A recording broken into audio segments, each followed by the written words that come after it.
Okay, this is going to be part two of the How is Super Light load development series. I was going to touch on two things in this part two. However, um, my bullet comparator set, for some reason, I don't have the number 5 that I would need for 264 caliber. So I don't know why that would be. I ordered this comparator. I lost my other comparator. I had one of those like universal comparators where it's like a hexagonal type of deal with like a bunch of holes in it for different calibers, and I lost that. So I ordered this Hornady lock and load one back in God, I think it was like 2017 maybe. And I never noticed it, but it's supposed to come with 7 of these little inserts. I only have 6, and lo and behold, the one that I actually need right now is the one that I'm missing. So, um, I gotta figure that out. So I cannot actually get the overall length right now like I was hoping. I just took that out of the safe, and I just got the overall length gauge set up and got the calipers out and got bullets out, and I got the notes down here. I was ready to start writing down my overall length for 3 bullets of each of these different types, and got the comparator out, started to set it up, and realized I do not have that insert. So this one, we're just going to talk about brass. Unfortunately, I'm really disappointed that this even happened. I wanted to do both brass and this in one video. So, let me flip the page. Don't mind my cool paper, by the way. I got cool Batman paper. Thanks to my wife. She got me this badass little notebook years ago. She got this for me at the dollar store. This is where I write all my official load data. I put it in this super cool Batman notebook. So I wanted to touch on brass real quick. So I did a little bit more research. So the previous video, the intro video of the load development series, I was right. I did see something online that said 1.910 Sammy spec, and that would be the maximum trim length. But then I did see something that was plus minus 20 thousandths. So I don't know how important that's going to be. Obviously, I think there's some people out there who would agree, a couple, 2, 3 thousandths shorter, I don't think would be necessarily dangerous.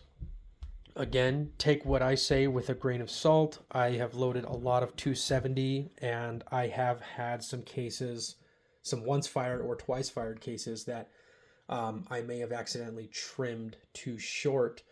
But just to recap, so your range here is, and I'm sorry for the shadow effect, guys. I mean, I'm new to this, so forgive me.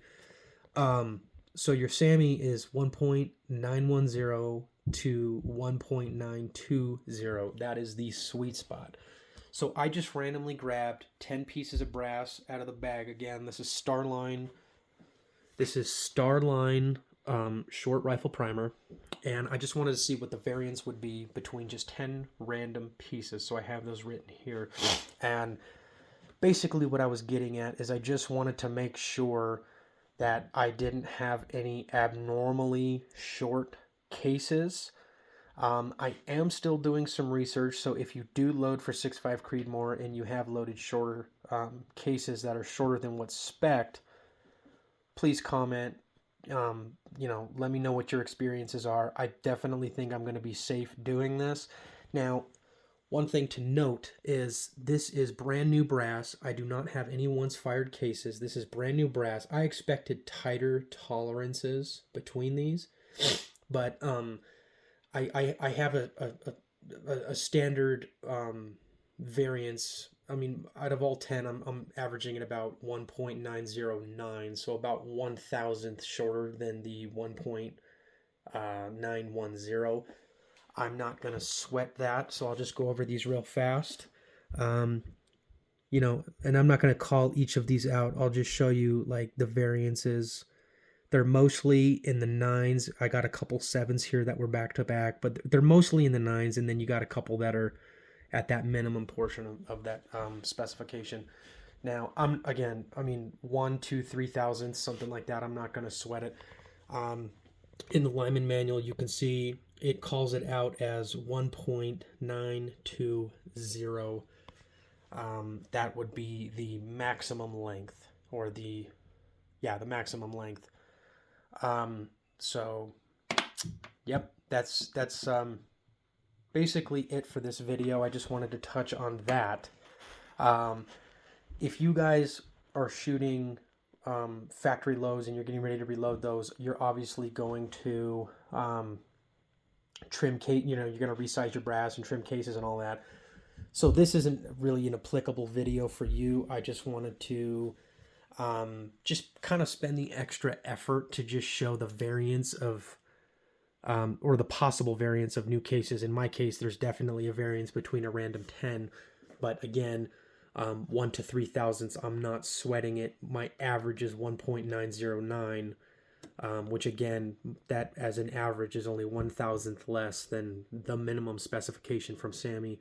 And because these are going to be fire formed in my cart or in my rifle anyways, they will expand. I'm not worried about it. So I will proceed from here. Now, feel free to skip over this video. If you have once fired brass, you're obviously going to want to watch, when after I finally shoot some of these and I finally go to resize some of these, and then I also get one of the trim dies. I use the Lee Quick Trim. I just do it right here on the press. It's super easy. For 270, the Sammy spec is between, I believe the Sammy spec's between 2.530 to 2.540. I usually go to the minimum of that spec with 270. So I will be doing the same for these. So once I have, once fired cases, I will trim to that. I don't know what video that's going to be in the series. And then real quick, just to keep this a short video, I'm going to see if I just wanted to show you the differences between these bullets.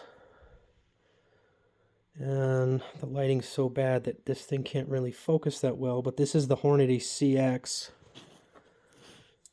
Actually, I'll just get all three together. So from left to right, we got the Nosler 120 grain E-tip. It's a beautiful looking bullet. It's actually, I think, the nicest of the three.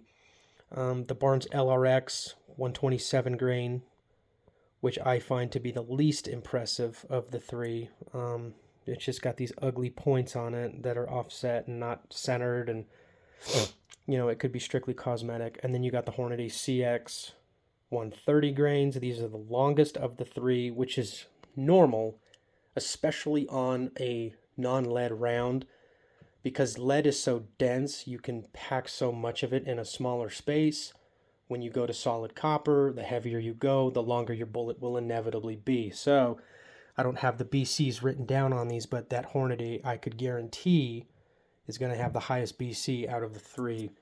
I would almost guarantee that. So I feel confident enough this early into the series that I'm going to put my money on the Hornady CX when we finally get to the range.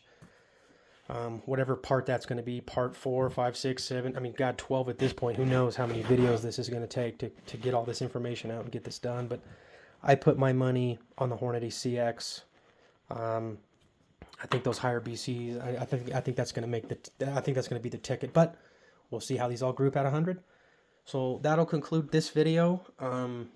Once I figure this nightmare out, then we'll do what this video was actually intended to be, and we will get the overall length gauge out, take the bolt out of the rifle, we'll get the modified case in there with all of these bullets, and these are going to be the test bullets. These are not going to go back into the boxes. I pulled these ones specifically at random, so we're going to get 3 separate measurements of the Barnes, 3 separate measurements of the Hornady, 3 separate measurements of the Nosler, and those will all be documented on this paper.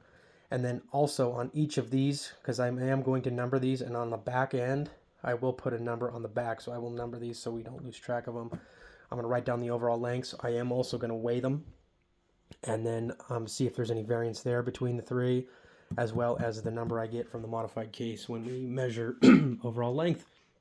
So that'll be the next video. It's not gonna happen until I get this nightmare figured out. All right, guys. See ya.